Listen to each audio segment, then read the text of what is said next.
j'espère que vous allez bien. Je suis ravie de vous retrouver aujourd'hui dans cette nouvelle vidéo pour vous parler de différentes choses. Aujourd'hui j'ai différents sujets à aborder avec vous, j'avais envie de vous en parler. Donc voilà, on va commencer tout de suite. Alors la première chose que j'avais envie de vous parler, c'est une petite marque que j'ai découverte récemment. C'est une petite marque française qui fait notamment dans sa gamme une crème pour le corps. Donc c'est celle-ci que j'ai essayée. C'est une petite crème qui est à base de cédra et de petits grains bigarade, qui a de l'huile de macadamia, de l'huile de noisette, qui sent divinement bon. Vraiment, ça sent très très très bon. Donc voilà, j'ai un gros coup de cœur pour cette petite crème. Donc voilà, je voulais vous en parler. C'est donc la marque Baïja Sieste Tropicale, crème pour le corps au cédra, petits grains bigarade et citron. Voilà, donc voilà, si vous cherchez une petite crème pour le corps, sachez que celle-ci, elle est super bien. Oh là, Falco, j'ai mon chien qui s'est mis juste là. Ensuite, j'avais envie de vous parler d'un super aliment que j'apprécie beaucoup parce que moi par exemple je mange très très peu de viande. Je ne suis pas végétarienne, mais je mange très très peu de viande et je prends donc régulièrement de la spiruline. Donc la spiruline, c'est une algue. C'est super au niveau de la composition, dans le sens que c'est très protéiné. Donc quand on est végétarien, voilà, ça compense bien. Ça a beaucoup de fer également. C'est très bien au niveau des oméga 3, les oméga 6. Voilà, c'est vraiment quelque chose de génial, cette algue. Tant et si bien d'ailleurs que les organisations pour le tiers-monde en prennent très souvent pour donner aux enfants qui sont en malnutrition. Donc c'est un super produit qui existe en gélule, qui existe aussi donc en poudre comme moi j'ai. Donc c'est une poudre, bon bah c'est de l'algue, donc c'est très très vert comme ça. Moi j'aime bien en mettre par exemple dans un yaourt ou dans un smoothie. Alors c'est vrai qu'au niveau de la couleur, je vous le dis tout de suite, c'est vert bouteille. Là il n'y a pas de souci, mais ça ne tâche pas les dents et c'est surtout excellent pour la santé. Si vous n'êtes pas végétarien, vous pouvez tout à fait en prendre de temps en temps, faire des cures, parce que c'est vrai que dans la vie moderne aujourd'hui, par exemple les femmes qui sont tout le temps en train de courir, le midi, qui n'ont pas forcément toujours le temps de bien s'alimenter ou de manger sur le pouce un sandwich, etc. Ce qui fait qu'on peut être carencé voilà, au bout d'un moment, et notamment quand on est en période de ménopause, c'est quand même bien de faire attention à tout ça, ne serait-ce que pour nos os, ne serait-ce que pour notre sang, enfin voilà, pour rester en forme et en bonne santé. Ça commence déjà par notre alimentation. Donc voilà, la spiruline, c'est voilà, un aliment, un super aliment. Je ne sais pas si vous le connaissez, mais en tout cas, moi, je l'apprécie beaucoup parce que aussi, ce qui est génial, c'est que quand on a un petit coup de fatigue, franchement, ça rebooste, ça fait beaucoup de bien. Et puis, voilà, moi, ça ne me gêne pas en poudre au niveau du goût, c'est pas mauvais. Mais vous pouvez le prendre en gélule si vous n'aimez pas le goût de la spiruline en poudre. Voilà. N'hésitez pas d'ailleurs à dire dans les commentaires si vous en avez déjà goûté, si vous en avez déjà essayé, ce que vous en avez pensé, etc. etc. C'est pas interdit, au contraire. Ensuite, donc, je voulais vous parler d'une petite astuce, un petit astuce beauté qu'on peut faire soi-même, qui n'est pas très cher, un petit DIY pour les points noirs. C'est vrai que les points noirs, c'est pas très joli sur le visage, on n'aime pas beaucoup ça. Et donc pour s'en débarrasser, moi j'ai une bonne astuce naturelle et très facile. Peut-être que vous la connaissez, peut-être que vous avez d'autres techniques. Alors là aussi, n'hésitez pas à nous le partager. Moi je prends en fait de l'argile, de l'argile blanche. Moi je prends l'argile blanche parce que j'ai une peau sèche, mais si vous avez une peau grasse, vous pouvez prendre de l'argile verte.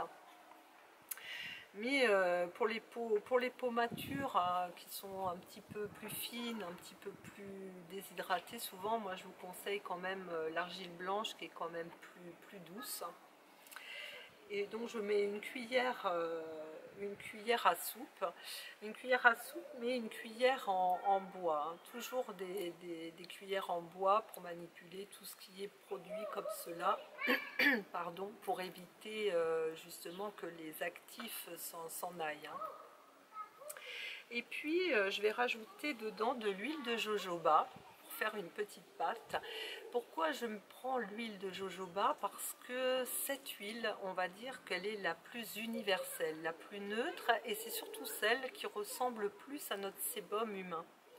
Donc en prenant l'huile de jojoba, voilà, que vous ayez une peau sèche, que vous ayez une peau mature, une peau adolescent, voilà. J'ai choisi celle-ci parce que finalement tout le monde pourra s'en servir. Donc vous mettez de l'huile de jojoba pour faire cette petite pâte. Et puis vous pouvez rajouter dedans donc soit un hydrolat pour un peu que la pâte soit un petit peu plus liquide pour que vous puissiez la mettre sur la zone T de votre visage. Par exemple un hydrolat de menthe qui voilà, va rafraîchir, hein. Finalement c'est quand même sympa à cette époque-là de l'année, l'hydrolat de menthe. Ou alors, pardon, excusez-moi, tout simplement la rose de Damas. Franchement, un hydrolat de rose de Damas, c'est super. Parce que la rose pour les peaux matures, c'est conseillé, quoi. Donc vous pouvez voilà, mettre un hydrolat, de préférence de rose ou de menthe, si vous voulez vous rafraîchir. Et puis si vous n'êtes pas enceinte, bien sûr, je précise, vous pouvez mettre une ou deux petites gouttes de lavande, hein, puisque c'est antiseptique la lavande. Donc voilà, vous mélangez tout ça et puis vous mettez sur votre zone T. Et voilà, vous allez rester comme ça un petit peu. Et puis ensuite, avec de l'eau tiède, vous allez rincer. Vous allez voir, ça va déloger, désincruster donc les points noirs. Et vous allez avoir la peau tout à fait rebondie et fraîche. Et en tout cas, avec beaucoup moins de points noirs. Et ils reviendront bien moins souvent. Donc ça, c'était cette petite astuce que je voulais vous proposer aujourd'hui. Et j'ai encore une autre petite astuce pour vous, pour avoir, on va dire, une bonne mine au quotidien, hein, beaucoup d'éclat sur la peau. Donc je vous ai dit, bien sûr, hein, la peau c'est les crèmes, les cosmétiques et tout ça, ça on est d'accord, mais ça passe aussi d'abord par ce qu'on ingère. Hein, la beauté, elle vient de l'intérieur et ça c'est bien vrai avec ce que l'on va ingérer.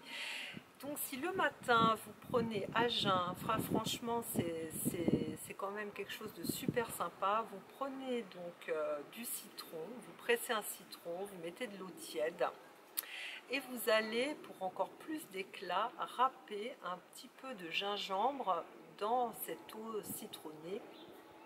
Et vous verrez, ça vous fera beaucoup de bien, vous aurez le teint beaucoup plus clair, beaucoup plus beau. Voilà, c'est une petite astuce, en plus ça vous aide à digérer, ça vous nettoie l'organisme de l'intérieur. C'est vraiment un super combo, le citron et le gingembre. Voilà. Si vous avez envie, essayez et puis dites-moi ce que vous en pensez, si vous avez testé, si vous l'avez déjà fait, etc. Ou si vous avez d'autres petites astuces aussi, n'hésitez pas à nous partager. Et puis pour finir aussi, je voulais vous parler d'un petit livre de recettes que j'ai eu récemment, qui est aux éditions Hachette. Mais vous pouvez le trouver dans les magasins bio aussi, ce petit livre.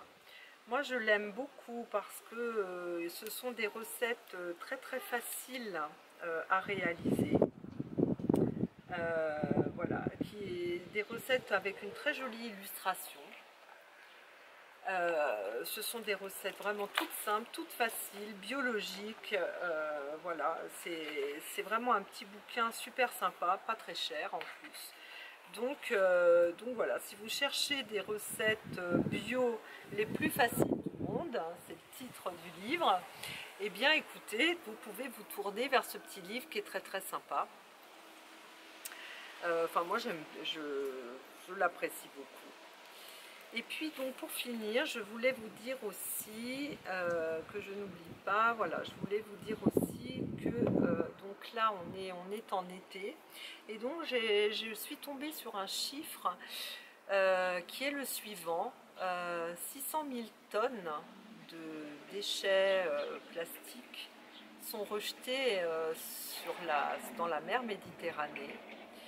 Donc ça fait peur. Là en plus c'est l'été. Donc voilà, soyons tous responsables si on est au bord de la mer, si on tombe sur un plastique tel qu'il soit, et bien de se baisser pour le ramasser. Et dans tout cas, nous-mêmes, ne pas jeter nos plastiques n'importe comment. Alors je dis ça, évidemment, tout le monde est toujours d'accord sur le fait qu'il ne faut pas le faire. Mais pourtant, les chiffres sont là, il y a 600 000 tonnes qui se retrouvent voilà, en Méditerranée. Donc c'est quand même dommage, c'est un bel endroit. Il y a des beaux poissons, il y a des beaux coraux, la terre est belle, franchement préservons-la pour nous, pour nos enfants. Voilà, c'était un petit peu ça que je voulais vous dire aujourd'hui en cette période de vacances. J'espère que, que je vous ai pas mis le moral quand même à zéro parce que c'est pas le but. Mais voilà, c'est juste que comme ça de temps en temps, mais ça le vaut pour moi aussi, hein. Ça le vaut pour moi, ça le vaut pour tous. Et puis bah écoutez, j'étais contente d'être avec vous hein, pendant ce petit moment. Je vais vous retrouver donc la semaine prochaine avec grand plaisir. Et puis bah, si cette vidéo vous a plu, et bien comme d'habitude, je sais que tout le monde le dit, mais voilà, je vous le redis quand même, un petit pouce en l'air, ça fait toujours plaisir. Si vous avez envie de vous abonner, bah, c'est gratuit, donc vous pouvez le faire, là aussi ça me fera plaisir. Et puis actionner la petite cloche pour être au courant de quand mes vidéos sortent. Normalement c'est le dimanche matin. Voilà, et bien écoutez, je vous souhaite une bonne fin de journée hein, pour vous qui allez me regarder du dimanche. Et puis je vous dis à la semaine prochaine. Au revoir.